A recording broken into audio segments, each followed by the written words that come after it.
in Moscow to honor the slain opposition leader Boris Nemtsov. A former deputy prime minister turned dissident politician, Nemtsov was shot dead on Friday night near Red Square in Russia. Speaking just hours before in what would be his final interview, Nemtsov had accused Russian President Vladimir Putin of authoritarian rule. We need political reform in the country when all the power is concentrated in the hands of one person, and when that person rules eternally, it will all end in absolute catastrophe. The main question people ask us is, you are inviting us to join the march. If we come, what will change?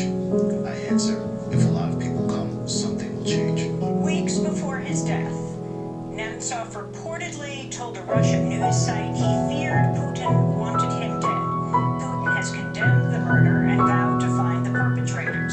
Nemtsov had been set to lead Sunday's rally to protest Russia's economic policies and its military rule in Ukraine. It instead turned into a vigil in his memory. An estimated crowd of 50,000 marched past the Kremlin carrying signs reading, "I am not afraid." Secretary of State John Kerry is meeting with Russian counterpart Sergei Lavrov in Geneva to discuss the conflict in Ukraine. The meeting comes just days after Kerry publicly accused Russian officials of lying to his face about their military support for separatist rebels.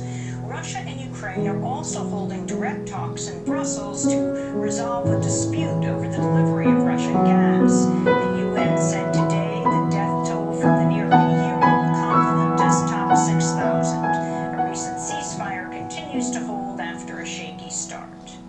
Iraq's launched a new military operation to retake the city of Tikrit from the self-proclaimed Islamic State.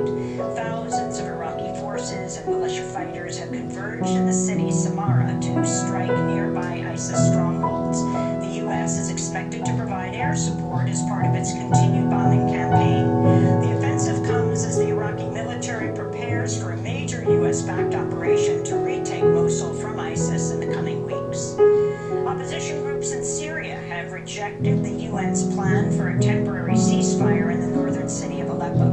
UN envoy Staffan de Mistura recently won a pledge from the regime of Bashar al-Assad to stop attacks in Aleppo for up to 6 weeks. But Aleppo's Revolutionary Council says it won't be with de Mistura unless he proposes a comprehensive solution based on Assad's removal from power. This month marks the 4th anniversary of Syria's civil war. The self-proclaimed Islamic State has reportedly freed 21 Assyrian Christians kidnapped in Syria, but more than 200 Assyrians are said to remain in ISIS captivity following its raids on more than a dozen villages last week. Israeli Prime Minister Benjamin Netanyahu has arrived in Washington for a trip aimed at stopping a nuclear deal with Iran. Netanyahu is set to address the pro-Israeli lobby group AIPAC today, followed by a controversial speech before Congress on Tuesday. His visit comes just as Iran and 6 world powers, including the U.S., are set to resume talks in a bid to meet a March 31st deadline. We'll have more on Netanyahu's visit and the Iran nuclear talks when we spend the rest of the hour with Professor Noam Chomsky after headlines.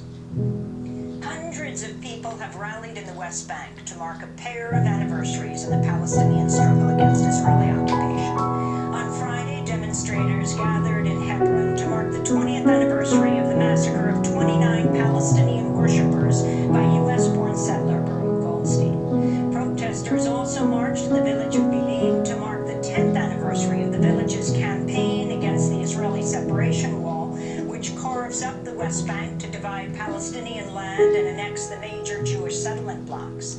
Dov Chenin, a leftist member of the Israeli parliament, was among